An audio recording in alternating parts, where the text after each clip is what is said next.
ચલો તો કેમ છો ટ્રેડર મિત્રો?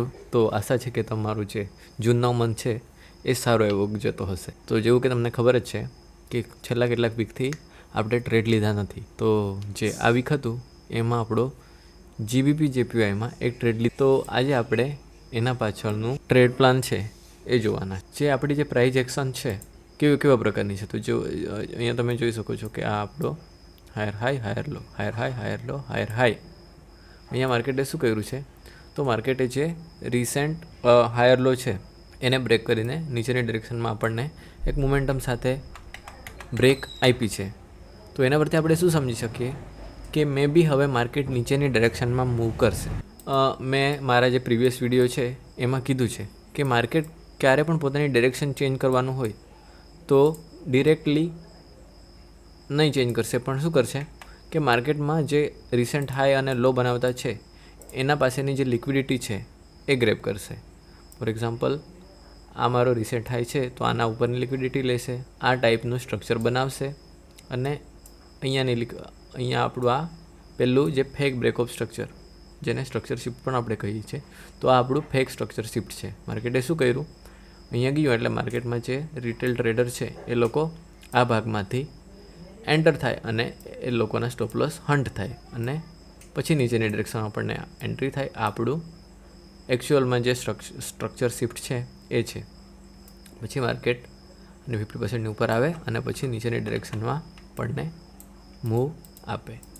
તો હોપ કે તમને આટલો ખ્યાલ આવેલો હશે. તો હવે આપણે ચાર્ટ પર જોઈએ કે આને આપણે મે બી આપણું ફર્સ્ટ સ્ટ્રક્ચર શિફ્ટ કહી શકીએ, તો મે બી એ ફેક પણ હોઈ શકે.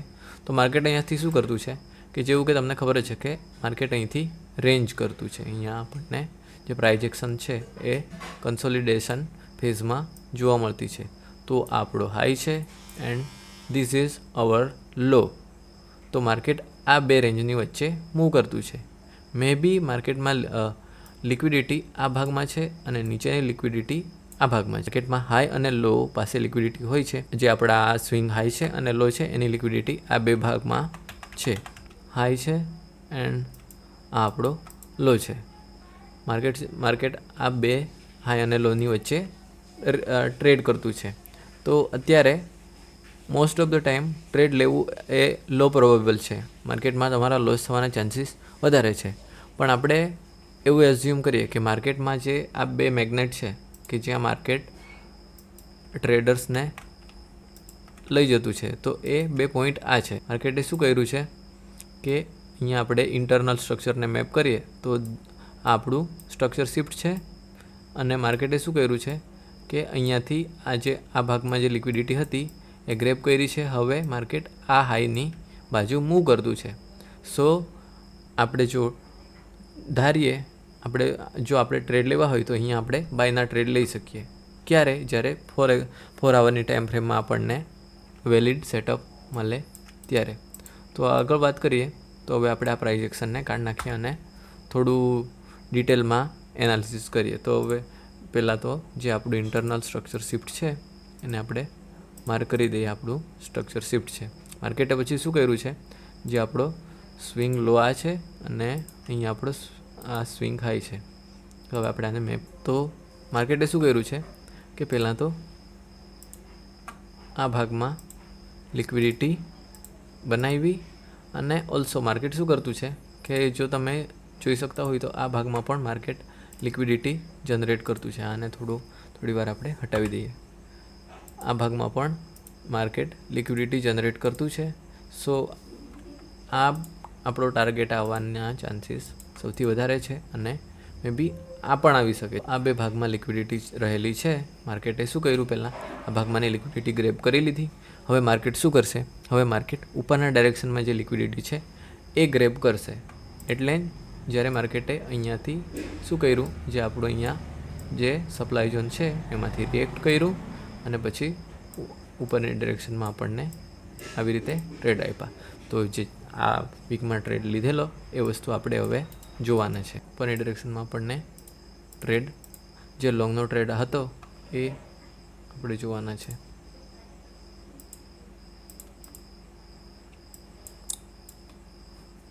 ચાર કલાકમાં જતા રહીએ.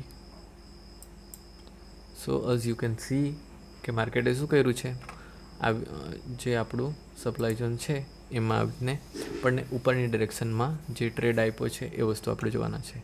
તો અહીંયા આપણે જોઈ શકીએ કે માર્કેટે શું કર્યું છે, આપણું સ્ટ્રક્ચર શિફ્ટ થઈ ગયું. પછી માર્કેટે જે આ લો છે એને નીચેની લિક્વિડિટી ગ્રેબ કરી લીધી અને પછી પાછું ઉપરની ડિરેક્શનમાં મૂવ આપ્યું. તો જે આપણો ટ્રેડ હતો એ ડિમાન્ડ ઝોનમાંથી તમે જોઈ શકો છો. માર્કેટ અહીંયા સ્ટ્રક્ચર શિફ્ટ આપ્યું, પછી નીચે પાછું આની નીચેની લિક્વિડિટી લઈ લીધી. સો હવે માર્કેટમાં લિક્વિડિટી ઇનફ જનરેટ થઈ ગયેલી છે અને હવે આપણે ઉપરની ડિરેક્શનના ટ્રેડ લઈ શકીએ. જો માર્કેટે શું કર્યું છે કે આજે આપણા ડિમાન્ડ ઝોન છે, ડિમાન્ડ ઝોનમાં આવીને ઉપરની ડિરેક્શનમાં આપણને આ મૂવમેન્ટ આપેલી છે. તો અરાઉન્ડ લંડન સેશનમાં જે આ ટ્રેડ હતો એ મેં લીધો હતો. હવે આપણે જતા રહીએ 15 મિનિટની ટાઈમ ફ્રેમ. ઉપરની ડિરેક્શનમાં સ્ટ્રક્ચર શિફ્ટ આપ્યું છે અને પછી થોડો આ પુલ બેક કર્યો અને ત્યારબાદ જે આપણને આ એંગલ્ફિંગ કેન્ડલ આપી ત્યારે મેં એક બાયનો ટ્રેડ લીધો હતો અને જે આપણો સ્ટોપ લોસ હતો એ નિયર અરાઉન્ડ આ ભાગમાં હતો અને આ ટ્રેડને 1:2. તો લાસ્ટ વીક આ એક ટ્રેડ લીધો હતો કે જેમાં માર્કેટ આપણે શું જોયું, તો આપણે એકવાર અહીંયાથી માર્કેટે શું કર્યું, પહેલાં તો તમને કહી દઉં કે લિક્વિડિટી ગ્રેબ કરી અને પછી ઉપરની ડાયરેક્શનમાં સ્ટ્રક્ચર શિફ્ટ આપ્યું અને માર્કેટે સ્ટ્રક્ચર શિફ્ટ આપીને થોડું એક બે કેન્ડલથી પુલ બેક કર્યો અને જે એંગલ્ફિંગ કેન્ડલ આપી તેની સાથે આપણે એન્ટર થઈ ગયા હતા. તો આ છે તો આજનો વિડીયો. જો તમને વિડીયો ઇન્ફોર્મેટિવ જણાય તો વિડીયોને લાઇક કરો, ચેનલને સબસ્ક્રાઈબ કરો અને તમારા ટ્રેડર મિત્રો જોડે આ વિડીયોને શેર કરો. તો મળીએ કોઈ નવા વિડીયોમાં. Thank you.